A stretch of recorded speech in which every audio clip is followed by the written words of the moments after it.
यो सिनमा पनि एउटा ठुलो मिस्टेक छ। जब राघव आगो तापिरहेको हुन्छ तब त्यतिखेरको टाइममा रात परिसकेको हुन्छ, तर अघिल्लो सिनमा क्यामेरा एङ्गल अलिक टाढाबाट हेर्ने बित्तिकै फेरि उज्यालो हुन्छ त बा कसरी? यो मुभीको सिनमा एउटा ठुलो मिस्टेक छ।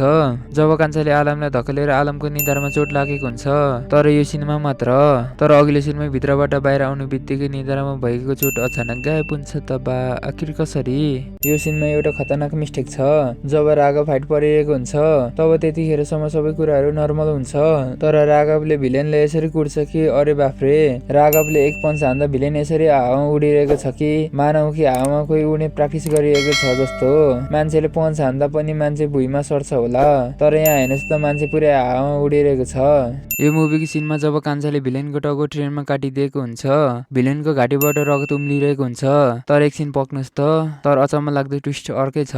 तर क्यामेरा एङ्गल अर्को साइडदेखि हेर्दा कान्छाको कपाल अनुहारमा एक थोपा रगत समेत लागेको हुँदैन त बा आखिर कसरी? यो मुभीको सिनमा जब कान्छा सुर्खाले आलमलाई गोली हान्न आँटिरहेको हुन्छ तब ठ्याक्कै कान्छाको पछाडि सिंहको मुकुट हुन्छ, तर कान्छाले जब हिरोइनलाई घाँटी न्याक्छ तब कान्छाको पछाडि सिंहको मुकुट अचानक गायब हुन्छ बा।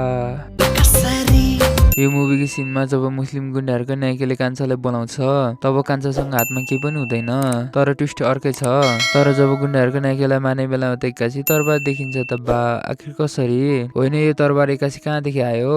यो मुभीको सिनमा जब कान्छाले गुन्डा नायिकाको मुख वारपार पारिदिन्छ तबसम्म यो मुभीमा खासै ठुलो मिस्टेक हुँदैन, तर एकछिन वेट। जब कान्छाले तरबार निकाल्न खोज्छ तब गुन्डा नायिकाको मुखदेखि टाउको यसरी चिरिन्छ कि मानव बन्चरोले नै चिरिएको जस्तो। वास्तवमा यो तरबारको तलको साइडमा मात्र धार छ र माथि धार नै छैन।